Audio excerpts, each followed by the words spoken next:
So hey guys, welcome to Code Ops. तो आज से हम लोग एक नया डेटा स्ट्रक्चर स्टार्ट करने जा रहे हैं जो कि है एरेज। तो आज की इस वीडियो में हम लोग देखेंगे कि एरेज होता क्या है, क्यों एरे की ज़रूरत पड़ती है हमें अपने प्रोग्रामिंग में। फिर हम लोग देखेंगे कि एरे को हम लोग इनिशलाइज कैसे करते हैं, एरे को हम लोग डिक्लेयर कैसे करते हैं जावा में। फिर एट द एंड हम लोग देखेंगे कि क्या कुछ हलचल होती है जब हम लोग एरेज को बनाते हैं जावा में। तो मेमोरी में क्या इफ़ेक्ट पड़ता है, कैसे जावा जो है एरेज को स्टोर करती है मेमोरी में। क्योंकि काफ़ी बार इंटरव्यूज़ में पूछ लिया जाता है कि एरे जो है कहाँ स्टोर होती है, उसका मेमोरी में क्या इफेक्ट पड़ता है। तो लास्ट में हम लोग इस क्वेश्चन को भी टैकल करेंगे। So this is basically today's agenda guys. So without wasting any time, let's get started.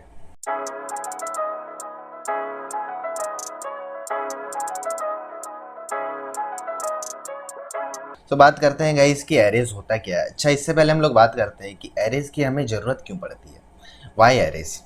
तो एरे की हमें ज़रूरत इसलिए पड़ती है गाइस, लेट सपोज एक सिनेरियो में बताता हूँ आपको। लेट सपोज एक क्लासरूम है एंड एक क्लासरूम में एक बच्चा है, ठीक है। एंड मैं आपसे बोलता हूँ कि इस बच्चे का हमें क्या करना है, मार्क्स को स्टोर करना है। इस बच्चे का मार्क्स को स्टोर करना है, तो हम लोग कैसे करेंगे। तो आप क्या बोलोगे कि सर ठीक है, हम लोग एक वेरिएबल बना लेते हैं मार्क्स, एंड इसमें क्या करेंगे, इसमें इस बच्चे का मार्क्स को स्टोर कर देंगे। मैं कहूँगा ठीक है। अब मैं अगर बोलूँ कि इस क्लास में एक नहीं बल्कि 5 बच्चे हैं, ठीक है, 5 बच्चे हैं, तब आप लोग कैसे करोगे। फिर आप क्या कहोगे कि ठीक है सर, हम क्या करते हैं, हम 5 वेरिएबल बना लेते हैं, int marks 1, marks 2, marks 3, marks 4 and marks 5, ऐसे करके। एंड इसमें क्या करते हैं, हम लोग उसके जो भी मार्क्स है उसको स्टोर कर लेते हैं। मैं कहूँगा ठीक है। अब अगर मैं बोलूँ कि हमारी जो क्लास है, क्लास में एक नहीं, 3 नहीं, 5 नहीं बल्कि 60 बच्चे हैं, लेट सपोज 60 की स्ट्रेंथ है या फिर 100 की स्ट्रेंथ है, तब आप लोग क्या करोगे। तो क्या अब हम लोग 100 वेरिएबल्स बनाने जाएंगे गाइस, थिंक अबाउट इट। क्या अब हम लोग 60 वेरिएबल्स बनाने जाएंगे, क्या अब हम लोग 100 वेरिएबल्स बनाने जाएंगे। तो हम लोग ऐसा नहीं करेंगे। इस प्रॉब्लम को टैकल करने के लिए बेसिकली, इस क्वेश्चन को, इस प्रॉब्लम को टैकल करने के लिए सारी प्रोग्रामिंग लैंग्वेजेस जो है हमें सपोर्ट देती है एक डेटा स्ट्रक्चर का, जिसको कि हम लोग कहते हैं एरे। फिर आता है कंसेप्ट एरे का, कि अगर ऐसा कोई सिनेरियो बनता है हमें जहाँ पे हमें सिमिलर टाइप्स ऑफ बहुत सारे डेटा को स्टोर करनी पड़ती हैं, उस जगह पे हम लोग क्या करते हैं, एरेज का यूज़ करते हैं, ठीक है। तो ये पता चल गया कि हम लोग एरेज का यूज़ क्यों करते हैं। अब हम लोग देखते हैं कि एरेज होता क्या है एक्चुअली, ठीक है। तो as similar to C and C++, in Java arrays are basically a collection of, array is basically a collection of similar types of data which is stored in continuous memory location, which is stored in continuous memory location, continuous memory location। तो array क्या होता है, array is a collection of, क्या है, एक collection है किसका, similar type of data का, जो कि स्टोर होता है कंटिन्यूस मेमोरी लोकेशन पे। तो यहाँ पे दो वर्ड्स काफ़ी इंपॉर्टेंट है गाइस, एक तो similar types of data and दूसरा कंटिन्यूस मेमोरी लोकेशन। ये कंटिन्यूस है, दूसरा जो है वो कंटिन्यूस मेमोरी लोकेशन। तो इन दो वर्ड्स को हम लोग समझते हैं कि ये क्या कह रहा है। तो सबसे पहला वर्ड जो है वो है collection of similar types of data. ये एक कलेक्शन है किसका, सिमिलर टाइप्स ऑफ डेटा का। सिमिलर से यहाँ पे क्या मतलब है कि अगर हम लोग एक एरे बना रहे हैं, अगर लेट सपोज हम लोग एक एरे बना रहे हैं 5 साइज का, तो ये जो है सिमिलर टाइप्स ऑफ डेटा को कंटेन करेगा, स्टोर करेगा। कि अगर हम लोग इंटीजर टाइप का एरे बना रहे हैं तो उसमें फिर हम लोग स्ट्रिंग को या फिर कैरेक्टर को या फिर डबल को, ऐसी वैल्यूज हम लोग स्टोर नहीं कर सकते हैं। ये क्या है, collection of similar types of data है कि अगर हम लोग इंटीजर टाइप का एरे बना रहे हैं तो सारी इंटीजर वैल्यूज को हम लोग स्टोर करेंगे।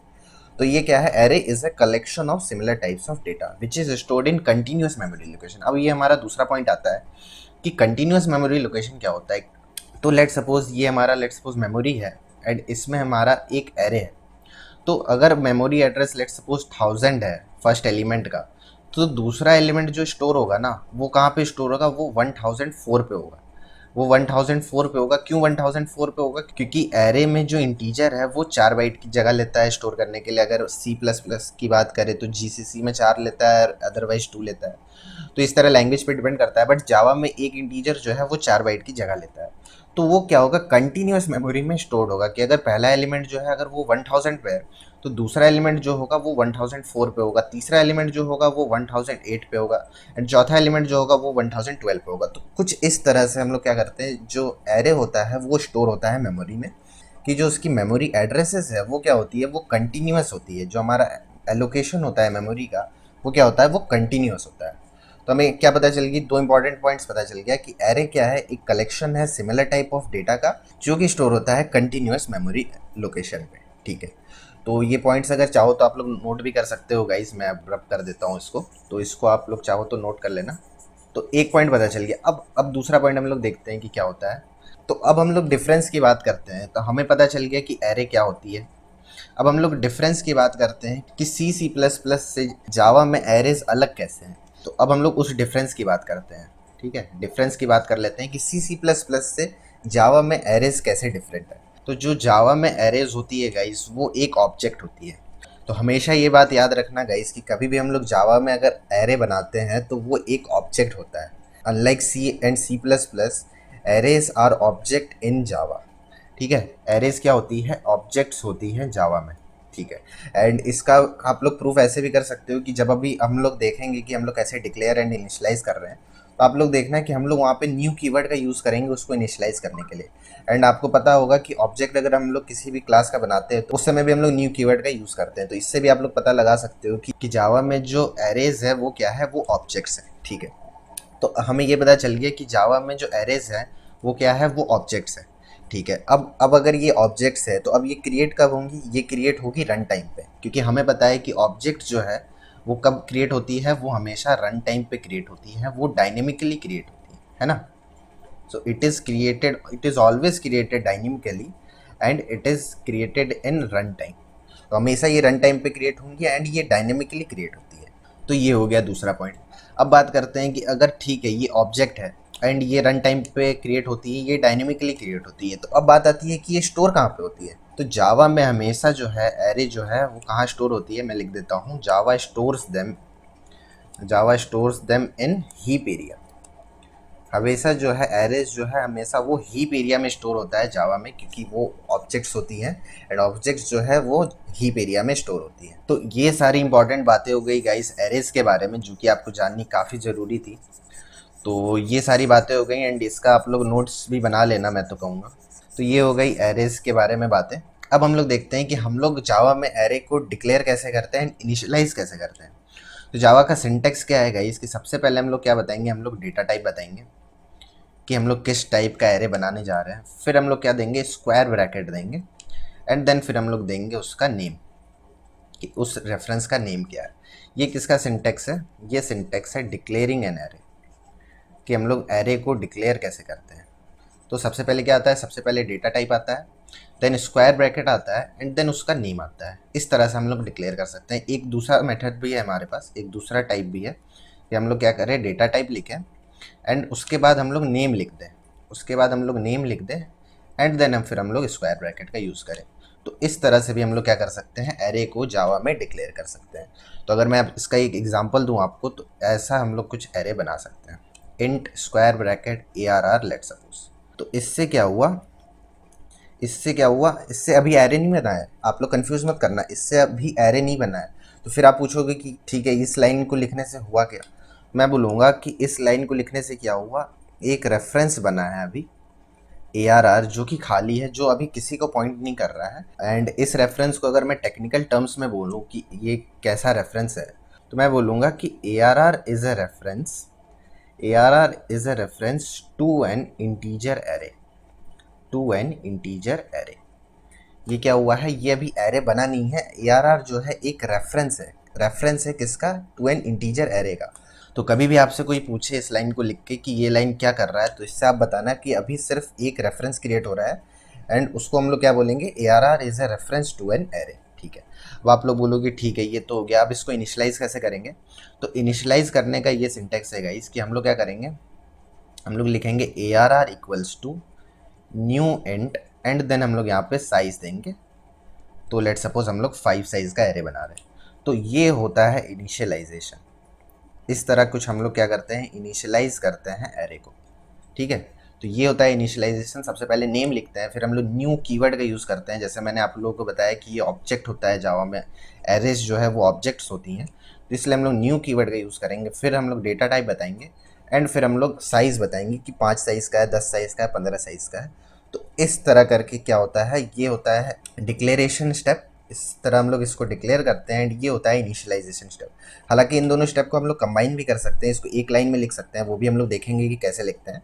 बट ये होता है बेसिक इनिशियलाइजेशन एंड डिक्लेरेशन, कि हम लोग कैसे एरे को डिक्लेयर एंड इनिशियलाइज करते हैं। ठीक है, अब इस लाइन को लिखने से मेमोरी में क्या हलचल होती है, अब मैं वो आपको बताता हूँ कि इस लाइन को लिखने से मेमोरी में क्या क्या चीज़ें जो है वो होती है। तो यहाँ तक इस लाइन तक क्या हो चुका था, एक रेफरेंस बन चुका था, तो मैं उसको बना लेता हूँ। तो ये रेफरेंस था हमारा ARR। इस लाइन के लिखने के चलते क्या हुआ गाइज, हीप एरिया में, लेट सपोज ये हमारा हीप एरिया है, हीप एरिया में एक ऑब्जेक्ट बना, हीप एरिया में एक ऑब्जेक्ट बना एंड किसका ऑब्जेक्ट बना, इंटीजर ऑब्जेक्ट। एंड इसके अंदर जो है 5 साइज़ की एरे बनी, 1 2 3 4 5, 5 साइज़ की एरे बनी एंड इसका कुछ एड्रेस होगा, लेट सपोज 1000। तो ये 1000 अब आके इस रेफरेंस में असाइन हो गया। तो ये कुछ होता है मेमोरी में। मेमोरी में सबसे पहले ये हीप एरिया है, हीप एरिया में एक ऑब्जेक्ट बनता है, इंटीजर ऑब्जेक्ट। उस इंटीजर ऑब्जेक्ट का जो रेफरेंस होता है, जो उसका एड्रेस होता है, वो ARR में आके असाइन हो जाता है, जो भी हमारा वेरिएबल है। एंड एक और काम क्या होता है कि ये जो है डिफ़ॉल्ट वैल्यूज से असाइन हो जाता है, डिफ़ॉल्ट वैल्यू से इनिशियलाइज हो जाता है। एंड इंटीजर की जो डिफ़ॉल्ट वैल्यू होती है वो 0 होती है। इसी को लेट सपोज आपने अगर बूलियन का एरे बनाया होता तो ये फॉल्स से इनिशियलाइज हो जाता। इसी तरह अगर आप लोगों ने कैरेक्टर का एरे बनाया होता तो वो /0 से इनिशियलाइज हो जाता। तो कहने का मतलब है कि इस लाइन के चलते क्या हो जाती है कि वो अपने डिफ़ॉल्ट वैल्यूज से असाइन हो जाती है, अंदर एक ऑब्जेक्ट बनता है, इसका एड्रेस जो है वो अपने रेफरेंस में स्टोर हो जाता है।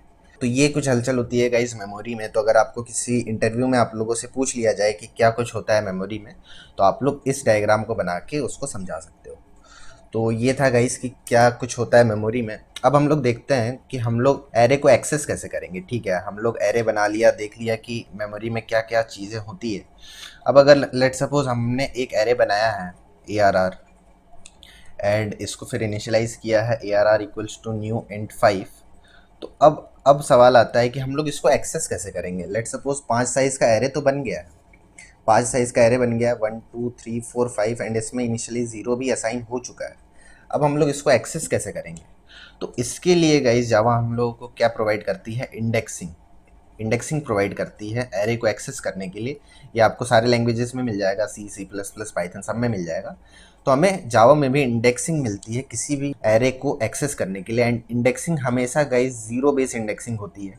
जावा की अगर मैं स्पेसिफिक बात करूँ या फिर C++ की बात करूँ, तो उसमें क्या होता है, 0 बेस इंडेक्सिंग हम लोग फॉलो करते हैं। तो अब अगर कोई बोलेगा कि भाई ठीक है ये एक एरे बन गया एंड ये लेट सपोज मार्क्स का एरे है, तो अगर तीसरे बच्चे की मुझे मार्क्स जाननी है या फिर तीसरे बच्चे के मार्क्स को मुझे असाइन करना है, मुझे स्टोर करना है, तो वो मैं कैसे करूँगा। तो फिर हम लोग क्या करेंगे, यहाँ पे लिखेंगे कि ARR of 2 equals to let suppose 70, कि ARR के दूसरे इंडेक्स पे, और यहाँ पे दूसरा इंडेक्स मतलब क्या है, 0 बेस इंडेक्सिंग है, मतलब तीसरे पोजीशन पे, यहाँ पे क्या होगा, यहाँ पे 70 आके स्टोर हो जाएगा। तो यहाँ पे क्या हो जाएगा, यहाँ पे 70 आके स्टोर हो जाएगा। तो ऐसे हम लोग क्या करेंगे, इसको एक्सेस करेंगे। एंड इसी तरह अगर हम लोगों को प्रिंट करना होगा तो हम क्या कर देंगे, सिस आउट कर देंगे, system.out.println ARR ऑफ 2, जो कि हमें क्या करके देगा, जो कि हमें 70 को प्रिंट करके देगा। तो ऐसे हम लोग एरेज को एक्सेस करते हैं गाइस। तो जितना अभी हम लोगों ने किया है इसका चलिए एक बार हम लोग प्रैक्टिकल कर लेते हैं। तो ये हमारा कोड एडिटर है। तो सबसे पहले इसमें हम लोग क्या करते हैं, एक एरे बना लेते हैं। तो int एरे इक्वल्स टू, अच्छा मैंने आप लोगों को बोला था कि हम लोग डिक्लेरेशन और इनिशियलाइजेशन दोनों स्टेप को मर्ज कर सकते हैं। तो हम लोग कुछ ऐसे लिख सकते हैं गाइस, ऐसा। ये देखो ये एक एरे बन चुका है, इंटीजर एरे 5 साइज़ का।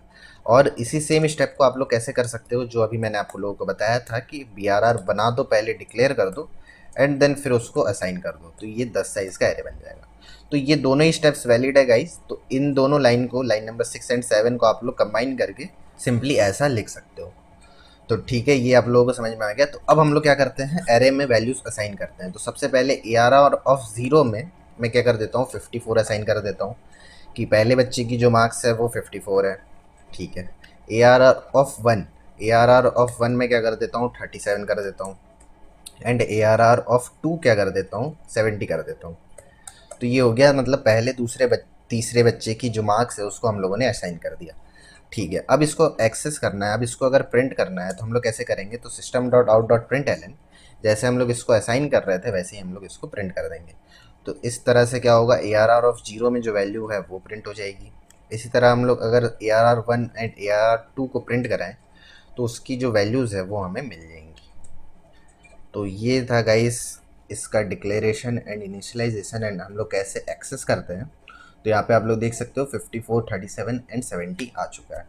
तो इस तरह से हम लोग डिक्लेयर करते हैं, इनिशियलाइज करते हैं एंड देन एक्सेस करते हैं किसी भी इंडेक्स को।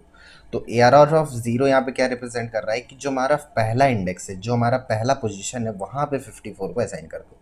तो इसी तरह अगर आप लोगों को पाँचवें बच्चे की असाइन करनी होगी मार्क्स, तो आप लोग क्या करोगे, उससे एक कम ARR ऑफ 4 में आप लोग क्या असाइन कर दोगे, 64। हमेशा एक कम से असाइन करते हैं हम लोग, ये आप लोगों को ही पता होगा, आप लोगों ने भी एरे पढ़ा होगा। तो उसमें हम लोग zero based indexing basically use करते हैं।